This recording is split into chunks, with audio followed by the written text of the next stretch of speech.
Bekas wartawan FMT Rex Tan ditahan disyaki menimbulkan kontroversi di forum Gaza Exposes the Complicity of International Actors dengan menampilkan ahli politik Britain George Calloway Isnin lalu.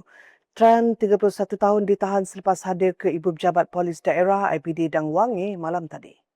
Peguamnya Raj Suryan Pillay mengesahkan penahanan itu dan berkata anak guamnya itu disiasat di bawah Seksyen 4-1 Akta Hasutan dengan siasatan dikendalikan oleh Bukit Aman.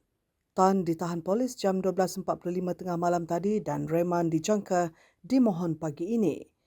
Ujar beliau lagi berkemungkinan anak guamnya ditahan sehari dan akan dibebaskan petang ini.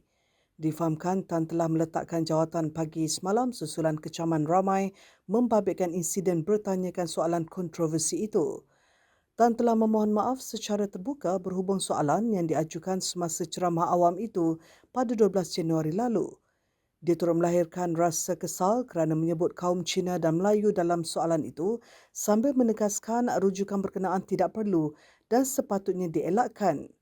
Malah Tan mengakui soalan berkenaan kurang relevan dengan acara dan tidak mengambil kira sensitiviti topik tersebut. Sementara itu, Pengarah Jabatan Siasatan Jenayah Bukit Aman, Datuk M. Kumar ketika dihubungi memaklumkan satu kenyataan media akan dikeluarkan nanti.